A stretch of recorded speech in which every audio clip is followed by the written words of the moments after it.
지난 2015년 8월 서울 지하철 강남역에서 혼자서 스크린도어 점검 작업을 벌이던 29살 청년이 열차에 끼어 숨졌습니다. 작년 5월 일어난 구의역 스크린도어 사건의 전조이자 판박이 사건이었습니다.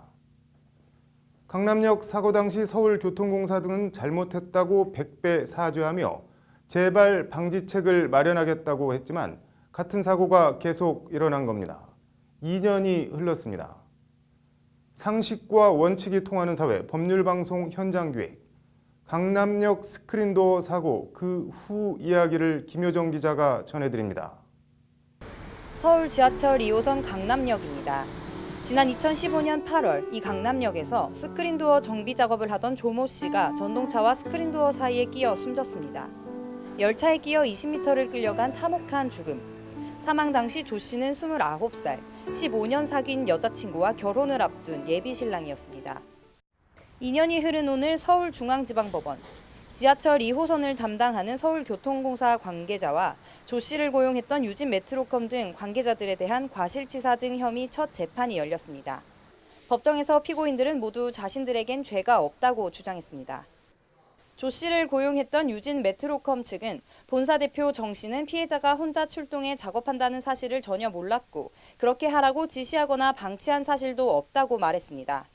기술본부장 변호인은 사고 당일이 토요일이라 근무를 안 해서 피해자가 혼자 출동해 메트로의 승인 없이 일방적으로 작업한 걸 몰랐다고 책임을 회피했습니다. 지시도 승인도 없었는데 조 씨가 그냥 토요일 오후에 혼자 나가 일하다가 죽었다는 겁니다. 서울교통공사 측은 책임 소재 자체를 부인했습니다. 서울교통공사 측 변호인은 피해자가 혼자 작업한다고 해서 서울교통공사 측에 이를 제지했어야 할 의무가 있었다고 보기는 어렵다는 주장을 펼쳤습니다. 한마디로 조 씨가 죽은 건 미안하지만 우리 책임은 아니다라는 겁니다. 사고 당시 재발 방지책을 마련하겠다며 100배 사죄한다던 모습과는 180도 태도가 달라진 겁니다. 규정을 만들고 제대로 그걸 지키게 관리를 했다던가 적어도 열차를 멈추고 진행을 했다던가 그런 식의 중에 뭐 하나만 있었다라고 하더라도 하나만 지켜졌더라도 사망하지 않았을 거라는 거를 충분히 인정됩니다. 오늘 재판정엔 숨진 조 씨의 아버지도 나와 아들의 죽음과 관계된 사람들이 혐의를 부인하는 것을 직접 보고 들었습니다. 조 씨 아버지는 울음을 참지 못하고 눈물을 흘리며 법정을 빠져나갔습니다. 결혼을 앞뒀던 20대 아들의 허망한 죽음.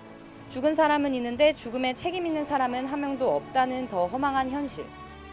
강남역 사고를 겪고도 소 잃고 외양간도 고치지 못한 지하철은 1년 뒤 구의역에서 20살 청춘을 똑같은 사고로 또 잃었습니다.